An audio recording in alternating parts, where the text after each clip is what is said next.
Yes, ẹ̀yin tèmi aláyọ̀, ẹ̀yin tèmi alálùbáríkà, ẹ̀yin tèmi ọlọ́pẹ́, thank you for joining me. Alhamdulillahi Rabbil Alamin. Ṣé bí ẹ rí tape? Ẹ dẹ̀ rí title. Mo wà curious. Nǹkan tí mo fẹ́ discuss ó wà highly controversial. Mo ti ṣe topic yìí ó ti lọ bí ẹ̀mẹ́ta. Everyday dẹ̀ ní òun là ń learn.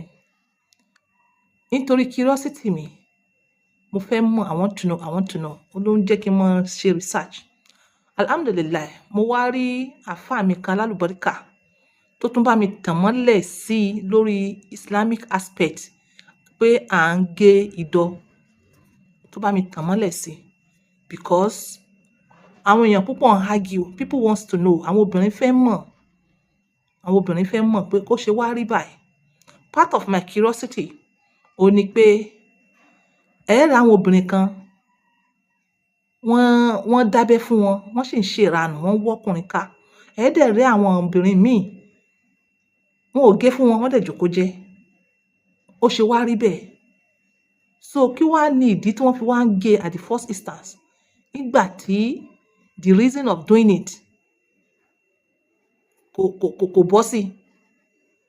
Òun ló fa ìdí curiosity mi. Àṣé ó ní reason tó fi rí bẹ́ẹ̀. Tí yóò bá mọ̀, èèyàn máa ń wádìí ni. Ara ìwádìí òun ló jẹ́ kémi mọ èyí tí mo fẹ́ sọ lénìí. Àwọn míì tí mo tiẹ̀ mọ̀ tó jẹ́ pé bí mo ṣe ń sọ yìí, bí mo ṣe wádìí náà mo ṣẹ̀ṣẹ̀ mọ̀ tí mo fẹ́ gbé fẹ́yìn tèmi. Àmọ́ inú mi dùn pé mo rí àfáà alálùbáríkà kan tó fẹ́ bá mi tàn mọ́lẹ̀ sí. All this while tá a fi ń discuss ẹ̀, wọ́n máa ń dà sí ìbínú ni. Àmọ́ mo rí pé eléyìí, mo rí pé àfáà yìí ó bá wa tàn mọ́lẹ̀ sí gidi gan ni. A dúpẹ́, a wà láyé, a discover. A dẹ̀ dúpẹ́ pé àwọn kan lẹ́yìn tiwa náà wọ́n tún learn from what tèmi ti learn yìí. Ṣé ẹ rí tape tí mo mú dání? A fẹ́ fi measure size obìnrin. Kò wá ṣe pé báwo lobìnrin ṣe ga sí la fẹ́ measure rẹ̀. Ìdọ̀ ni. Àṣé òun náà tóbi débi pé a lè measure ẹ̀. That is something. Pé ó tóbi tá lè measure ẹ̀. Mo mọ̀ pé ìwọ kan ó ṣẹ̀ṣẹ̀ discover ni. Àṣé ìdọ̀ tó ń wò yẹn, àṣé orí nìkan ló ń wò. Àṣé ara wà nínú púpọ̀. Mo sọ́nu fídíò mi kan. Mo ní kò í ṣe orí ìdọ̀ nìkan la ti ń trigger ìdọ̀. Torí wọ́n gé fún àwọn ẹlòmíì, wọ́n náà wọ́n sì ń feel ẹ̀. Àṣé ó sì pọ̀ sínú. Ẹ má ṣì mí gbọ́ o. Àwọn míì wọn ò mọ̀ gé.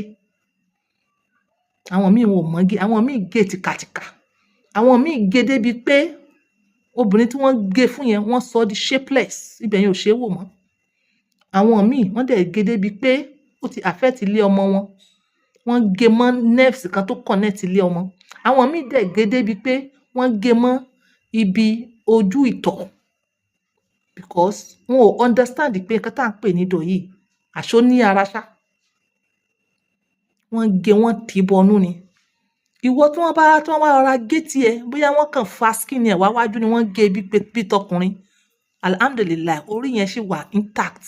Nítorí orí náà ni ìgbáládùn wà ń bẹ̀. Orí tí bá ní kí n sọ èdè Gẹ̀ẹ́sì, ó wà highly and specially sensitive. Nerves tó wà níbi orí yẹn wọ́n ló lé ní 8,000. Gbogbo wọn náà ló ní nerves o. Gbogbo nǹkan tá à ń pè ní vulva. Òun ló wà sensitive. Bẹ́ẹ̀ orí ìdọ̀ yẹn òun wà highly sensitive. So tí o bá wà lára àwọn tí wọ́n ti gé ìgbádùn rẹ nìyẹn. Wọ́n ti gé 80% of your ìgbádùn. Wà left pẹ̀lú like 20%. Well, má lose hope. 20% you can make lot of it. You can still make lot out of it. Do you understand? Mo fi sọ wípé orí ìdọ̀ nìkan kọ́ la ti ń stimulate ìdọ̀. Tí ọkùnrin bá wà ńbẹ̀ tó bá wọnú ìyàwó ẹ̀, èmi doctor ọkọ àti ìyàwó ni mí o. So yẹn, excuse me, mi ìbáyín wí.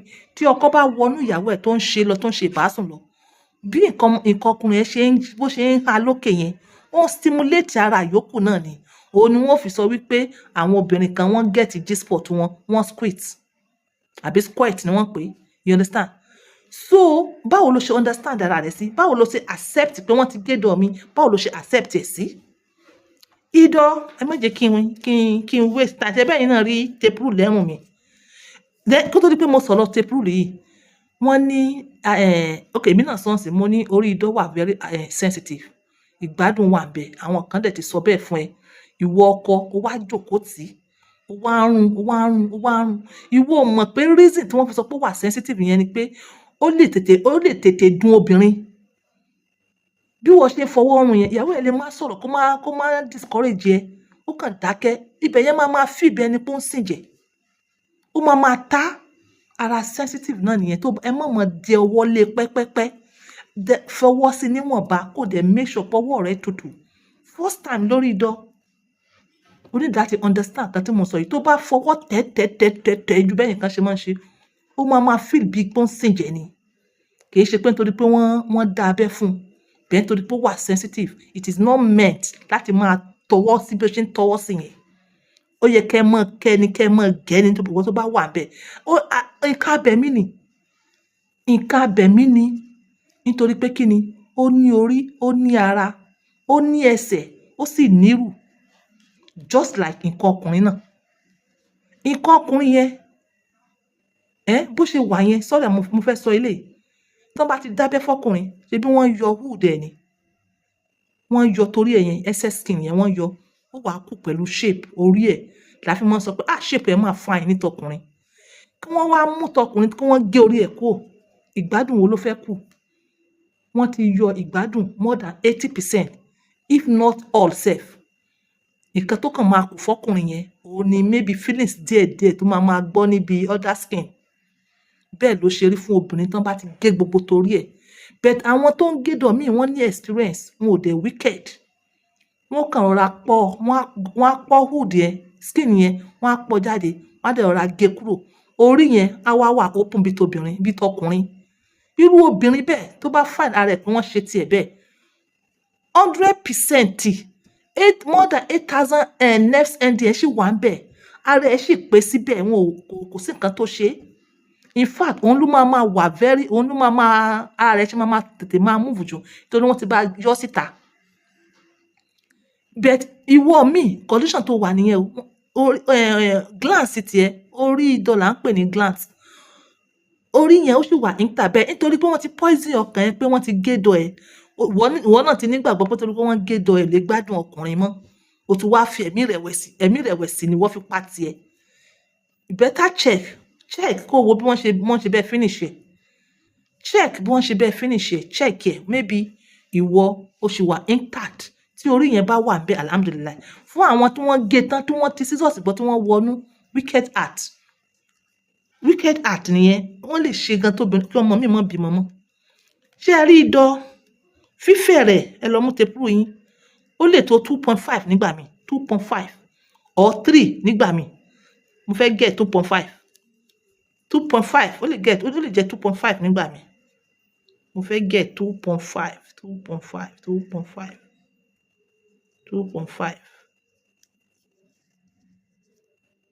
ó ní 2.5 ni ó dẹ̀ lè less ó dẹ̀ lè more then gúngùn rẹ̀ àwọn míì ní gúngùn ẹ̀ àwọn míì lè jẹ́ 3 ní gúngùn àwọn míì lè jẹ́ 3.5 tẹ́rí àwọn míì lè jẹ́ 4 ní idọ́ àwọn míì lè jẹ́ 5 tẹ́rí ẹ wo 5 is this not semi-oko but kò wá straight kò wá ní straight ó lọ fọ́ọ̀mù ara ẹ̀ ní in form of VV ó fọ́ọ̀mù ara ẹ̀ bọ́dì tó níyẹn bọ́dì tá à ń pè ní corpora yẹn ẹsẹ̀ tí mo sọ pé ó dàbí ẹsẹ̀ méjì ẹ máa rí diagram yẹn wọ́n lọ fọ́ọ̀mù ara wọn in form of love ká ní love doríkodò bẹ́ẹ̀ ló ṣe fọ́ọ̀mù ara ẹ̀ sí so kò é ṣe pé ó gùn so ó wá fọ́ọ̀mù ẹ̀ ó wá fọ́ọ̀mù ara ẹ̀ ó wá jókòó sí wọ́ọ̀lù OBO nínú àti wọ́ọ̀lù ibi tá à ń pè ní urethra nínú so òun ló fi dàbí pé ọkùnrin wọ́n lè easily stimulate ẹ̀ even láti inú yes it's not only by touching but tí wọ́n bá wá ti gé rí ẹ̀ ó ti reduce ìgbádùn obìnrin yẹn more than 80% so òun ló máa wá farabalẹ̀ láti work it out pé èwo ló kù kí ni mo fi lè enjoy because oúnjẹ méjìlá ń jẹ ní ayé fún ìgbádùn ti ẹnu àti tabẹ́. Àwọn gọ́fíńmẹ̀ntì ní ìpínlẹ̀ míì, ní ìlú míì, ní kọ́ńtírì míì, wọ́n ti sọ pé ẹ̀ṣẹ̀ ni pé kí wọ́n má ṣe bẹ́ẹ̀ fóbìnrin. Ọlọ́run mọ ìdí tó fi dá bẹ́ẹ̀, tó fún lórí. Ẹ̀yin wá mọ̀ọ́mọ̀ ẹ gé orí, ẹ̀yin kan ẹ ti ṣe kíni, ẹ tún lọ gé ara ẹ̀ nínú, ẹ fẹ́ lè gé dójì kejì. Kò make sense. Èwo ni wọ́n ń gé? Okay, culture rẹ ni láti gé, culture yín ni. Ṣé ẹ fẹ́ gé nígé wickedness ni? Because ẹ̀yin kò lè sọ pé it is Islamic. Ṣé ẹ rí, mo ti sọ rí, ṣé ẹ̀ẹ́dẹ̀ gbọ́ lẹ́nu àfáà yìí? Ó bá gé kìí ṣẹ̀ṣẹ̀, ó gé kìí ṣẹ̀ṣẹ̀. In fact, ìgbà míì ó ní bẹ́ẹ̀ ṣe gé àtẹ̀yí tẹ́ gé tó ti dàbí haram. Ẹ máa gbọ́ lẹ́nu àfáà mi yìí. Wọ́n circumcise ọmọ. It was before the coming of Islam. Ọlọ́run mọ̀ ìdí tó fi dá ní orí tó ní shape tó ní ẹbẹ́ ṣe máa wò. Kí ló dé tẹ́ fẹ́ destroy nǹkan ẹ̀mí yìí, tẹ́ destroy ẹ̀ wọnú? Ẹ destroy ẹ̀mí ọmọ ọlọ́mọ. Ẹ̀yin ti tèmi, bí ọkùnrin ṣe máa boost ara ẹ̀ pẹ̀lú herbal product natural, bẹ́ẹ̀ náà ni obìnrin náà máa ń boost ara ẹ̀ tó máa stimulate ara ẹ̀ tó máa jẹ́ kó gbádùn ọkùnrin, especially àwọn obìnrin tó jẹ́ pé wọ́n ti ń bọ́ sí like 40, from 35, 40 downwards. Ó lè wà within you pé kí ni mo lè fi máa help ara mi láti máa jẹ́ kí n máa gbẹ. You understand? Tó bá ní libido is productivity. Tó bá sì mọ̀ pé orí ṣe tẹ̀ sí wa.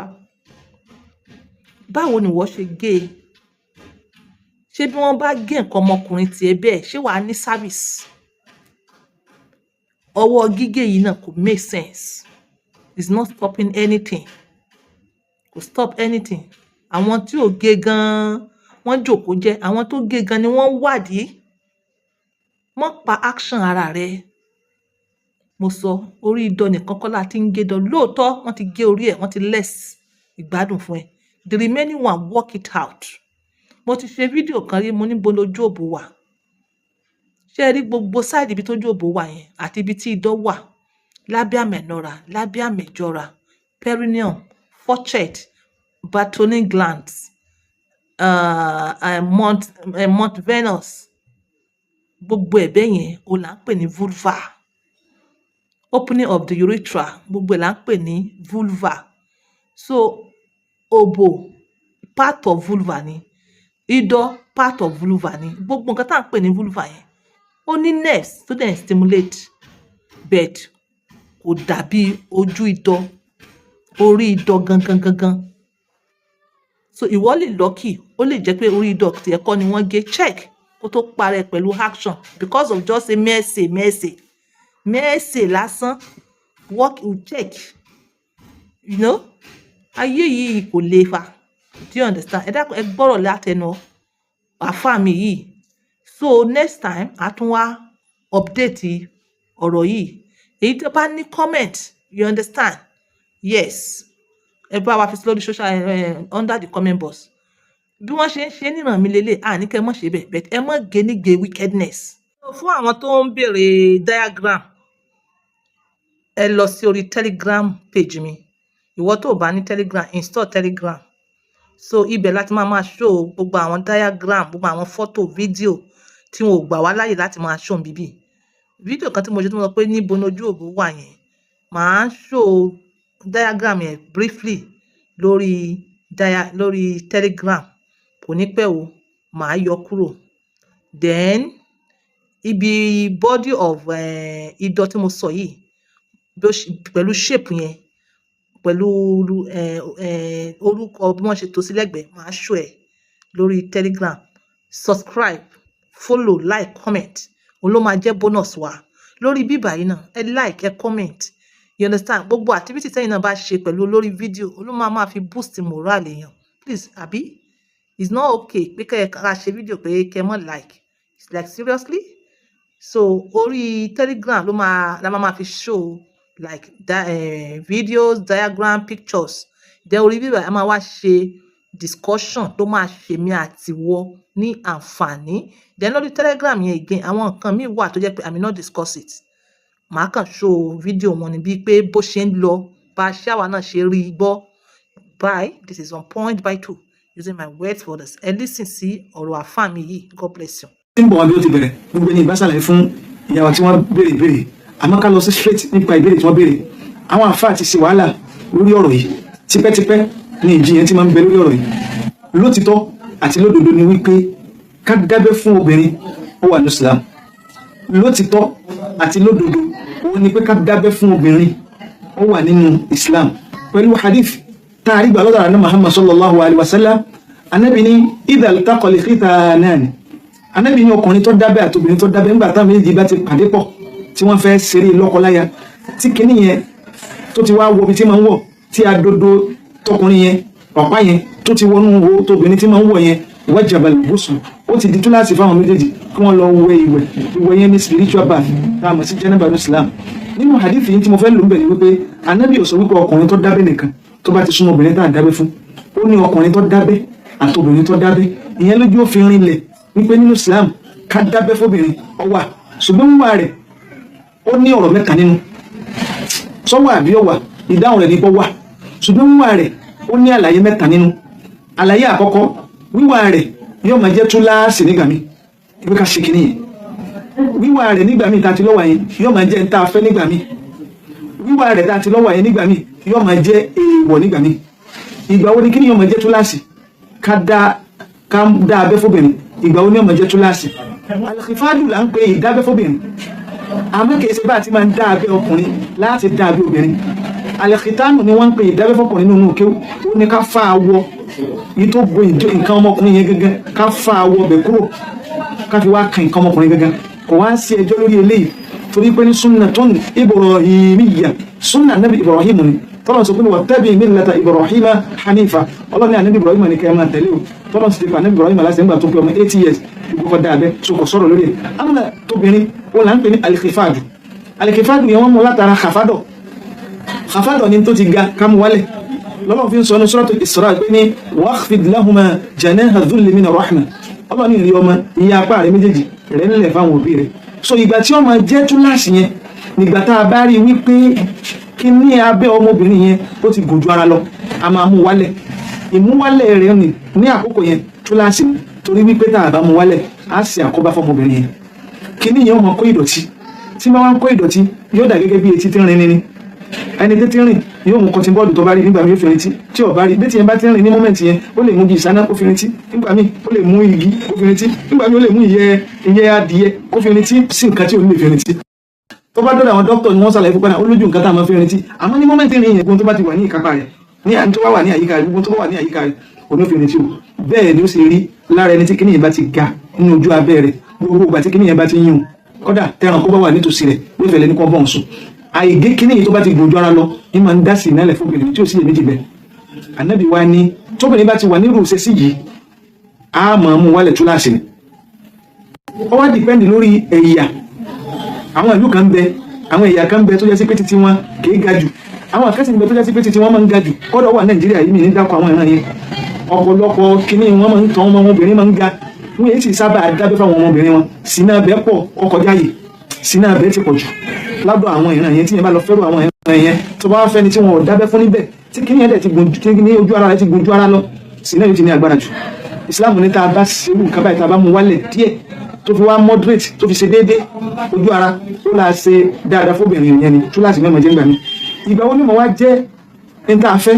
ìgbà tí mo jẹ́ ní tá a fẹ́ ni pé tẹ́ bá rí pé kíní yẹn kò gùn ju ara lọ, ó ṣe déédé pẹ̀lú ojú ara.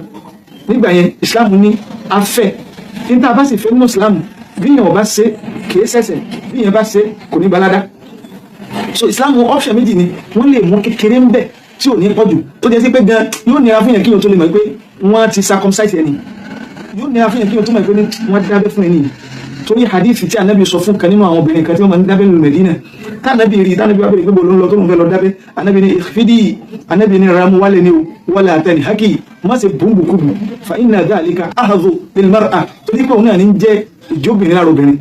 tó bá ti kúrò ńbẹ̀ obìnrin yóò dàbí gbọ́rọ̀ gidi bí ọkùnrin ni kò ní fìlà ọkùnrin kankan mọ́ wà habu ila al-ba'li òun náà sì ní ojúlówó tọkùnrin máa ń gbádùn tọkùnrin bá ti bá sí débẹ̀ lára obìnrin yóò máa kó ti délẹ̀ lérí tó bá mú ọwọ́ débẹ̀ nígbà tó bá ṣe mọ̀lábà lọ́wọ́ tó bá ń ṣe lọ́wọ́ yóò máa kó ti dé ibi ayọ̀ so Ànábì ní tẹ́ bá ti mú kúrò ní ìmúkùmù obìnrin ò ní gbádùn ara rẹ̀ mọ́ bẹ́ẹ̀ ni ọkọ rẹ̀ náà ní gbádùn rẹ̀ mọ́ ìgbà wo ni wọ́n wá jẹ́ èèwọ̀ ìgbà tí wọ́n jẹ́ òwò nígbà tá a bá rí wípé kíní yóò ga jù rárá kò ga ju abẹ́ lọ rárá ọ̀rọ̀ wà ní inú ni kí ẹ tó sọ pé ẹ tó fẹ́ mú òun yẹn kù èèwọ̀ ni o ẹlẹ́mìí wọn máa bẹ̀rẹ̀ pé ní kí ló dé tí asọ̀pọ̀ wà táà tó wọ́n sọ pé ní èèwọ̀ tún ni àká jẹun náà ẹ̀tọ́ ni ṣùgbọ́n oúnjẹ lè di èèwọ̀ nígbà tá a bá lọ jẹ tá a bá fẹ́ jẹ tọ́lọ̀ ọ̀bọ̀ fẹ́ yóò máa di èèwọ̀ bákan náà ni wíwà tá a ti ní ìdábẹ́ yìí wà ọ wà lóòótọ́ ṣùgbọ́n tá a bá ti pé kíní yóò ga rárá kí ẹ wá sọ pé ẹ tún fẹ́ lọ mú òkun yẹn ẹ fẹ́ ba obìnrin yẹn jẹ́ ni torí pé ní tí ó fi lo ayé rẹ̀ parí tọkùnrin bá ń ba lájọṣepọ̀ kò ní adùn rẹ̀ gbogbo àwọn ìnira ló tún máa wá rí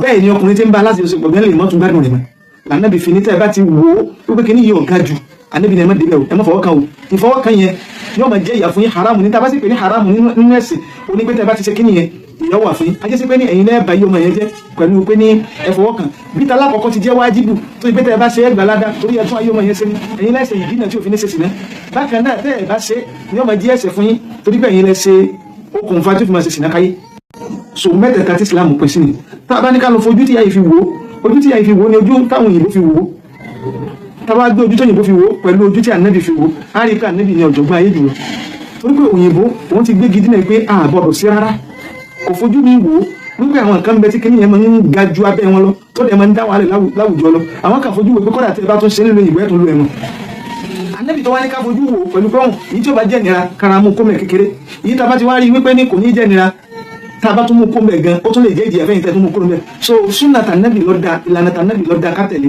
níbọ̀rọ̀ àbọ̀rọ̀ wo ti ìlànà àwọn òyìnbó nígbà míì àwọn òyìnbó mi máa ń ṣe kíní yẹn tí wọ́n máa ń fa níbò míì ìfá tí wọ́n máa ń fa níbò míì wọ́n máa fi ń ṣèkà fún wọn ni gẹ́gẹ́ bí Fìràwọn náà ti fi ṣèkà fún àwọn obìnrin kan lọ́jọ́ sí à ń pè ìdábẹ́ kan ní al-khifadu Fìràwọn ní ìdábẹ́ Fìràwọn tí wọ́n máa fa bí àwọn obìnrin ní ìfakúfà nítorí pé àwọn fẹ́ máa dín population ìlú tí wọ́n kù so àwọn obìnrin yẹn ò ní bùkátà sí kan máa ní bùkátà sí kan fẹ́ máa rọ́kùnrin bákan náà àwọn ìran kan àwọn èdè kan bí àwọn òyìnbó kan àwọn náà fi kíní yẹn lẹ́tọ̀ọ́ bí wọ́n fẹ́ máa fi ran sìnà lọ́wọ́ tó rọ́mọ̀ ìpẹ́ ní tí kíní yẹn bá ti pọ̀ lábẹ́ àwọn obìnrin wọ́n máa lé ilẹ̀ fáwọn àwọn máa lè ṣe sìnà bí àwọn bá ti fẹ́ so ìlànà náà Muhammad ìlànà Islam ó ní ìlànà tó perfect kíkálùkù omi tó belong sí ìwọ tó bímọ orú ọmọ tó bí kọ́nà ní Islam gẹ́gẹ́ sí pé tá bá ti bímọ immediately náà lálọ́ tó pa fẹ́ dábẹ́ fún ọmọ yẹn a máa wò ó kéré jù oṣù mẹ́ta torí pé nígbà míì kíní yẹn lè gùn ju ara lọ tí ó padà máa kó wọnú díẹ̀díẹ̀ tó Islam wá fi láyé pé láàrin oṣù mẹ́ta ẹ máa mọ kíní yẹn pé ní sọ́sì wà bẹ́ẹ̀ ni àbó ti kó wọnú ìwọ ní kọ́ ọmọ orú ọmọ tó bí irú ọmọ tẹ́mi bí lápèjú ẹ̀ nísìn ní ìdábẹ́ fún torí pé kíní yẹn ọ̀pọ̀ ju ara rẹ lọ so ní ìdè nídà fún